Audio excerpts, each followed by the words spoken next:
Bonjour à tous, aujourd'hui on va faire le tuto de la robe Anastasia.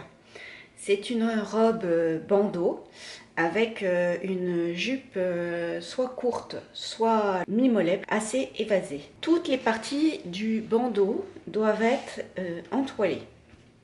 Pour entoiler, on prend un rectangle de tissu dans lequel tiennent les pièces à entoiler. On entoile le rectangle, puis on coupe les différents morceaux. Je prends une précaution supplémentaire en appliquant au fer un droit fil thermocollant sur le haut du bandeau dos et le haut du bandeau devant. Maintenant, je vais assembler endroit contre endroit le haut du bandeau devant avec le bas du bandeau devant. Donc je fais correspondre l'écran, je vais piquer et ouvrir les coutures au fer. Donc pour le bandeau intérieur et pour le bandeau extérieur, pour les deux épaisseurs de bandeau. On a assemblé endroit contre endroit le haut du bandeau devant avec le bas du bandeau devant. On ouvre la couture au fer et là on a la forme de la poitrine qui se crée. Ensuite on assemble endroit contre endroit le dos du bandeau avec le devant. On fait bien correspondre l'écran. La robe se ferme sur le côté gauche. Donc pour le bandeau extérieur, on va assembler le côté droit. Donc on assemble et on ouvre la couture au fer. Et pour le bandeau intérieur, on fait le symétrique, c'est-à-dire qu'on va assembler le côté gauche. Maintenant, on va s'occuper des bretelles.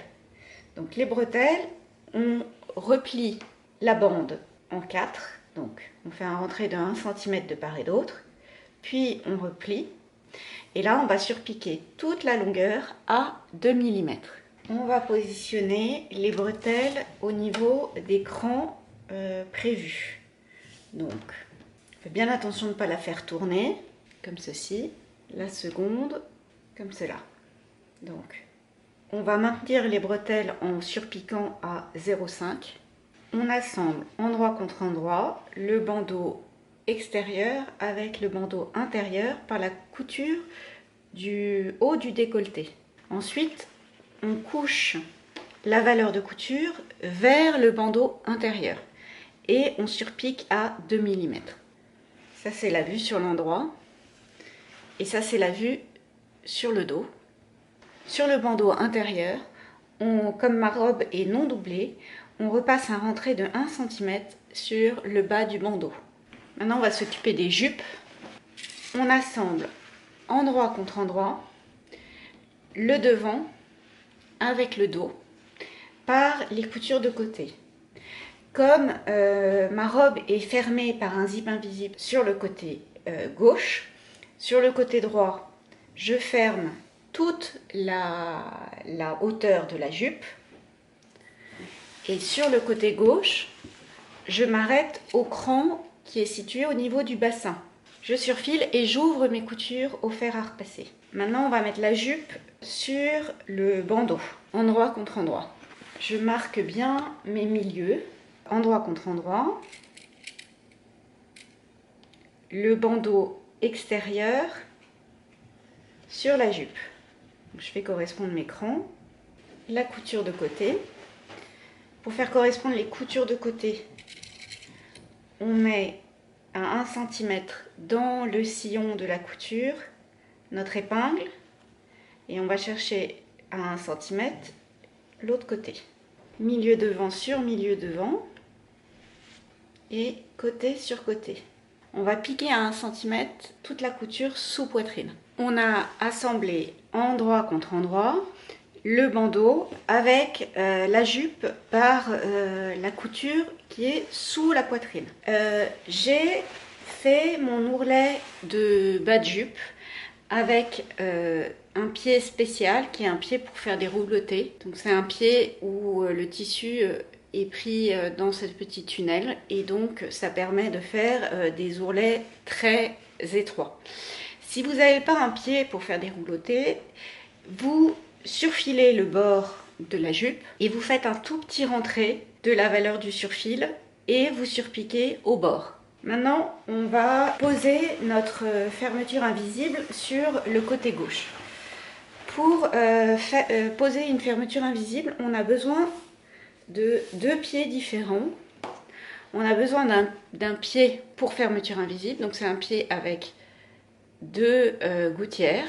On pique le zip en mettant les dents de la fermeture dans la gouttière et du coup on pique au plus près des dents du zip. Donc on va d'abord utiliser ce pied là et ensuite on utilisera le pied pour fermeture standard. J'utilise toujours des zips de 60 cm. Là mon zip sera beaucoup plus long.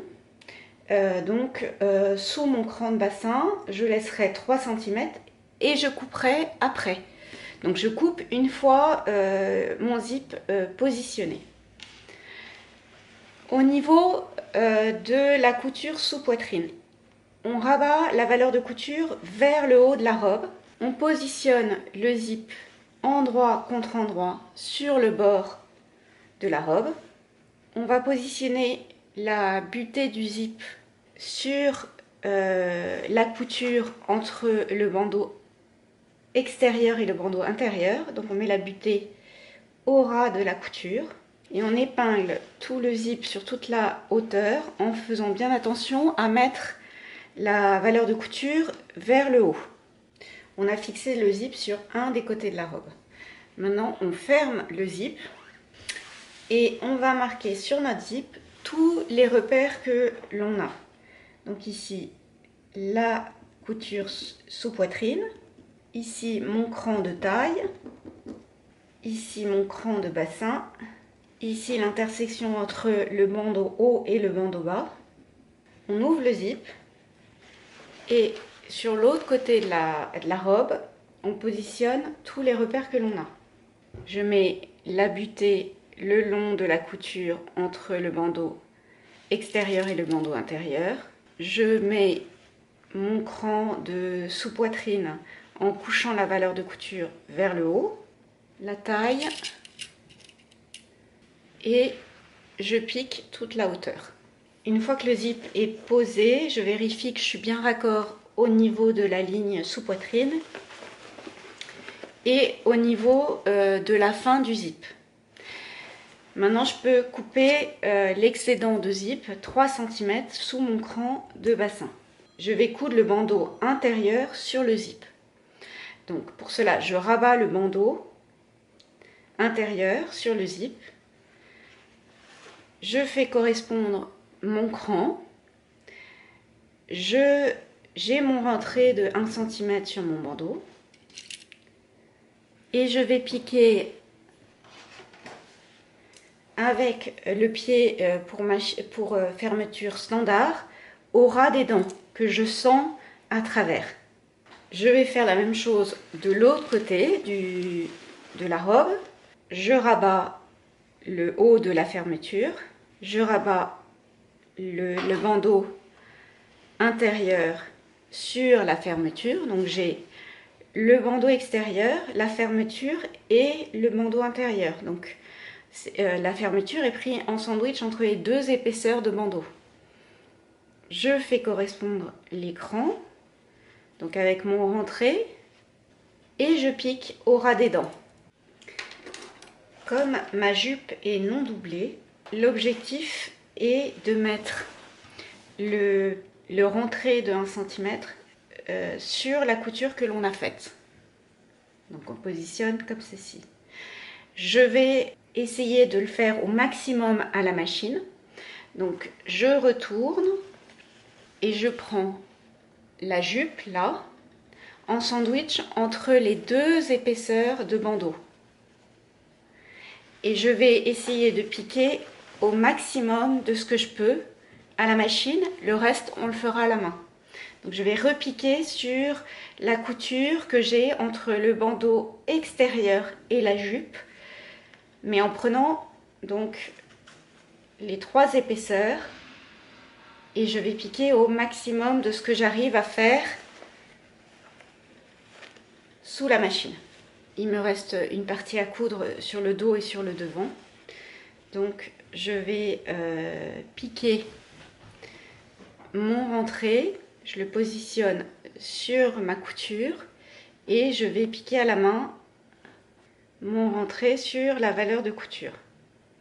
Donc soit vous avez réussi à prendre en sandwich une partie sous la machine, sinon vous le faites tout le tour à la main. Donc à l'intérieur, c'est comme ça. Donc on a cousu à la main sur la valeur de couture. Et à l'extérieur, c'est comme ça. Donc maintenant, on repasse et la robe est finie.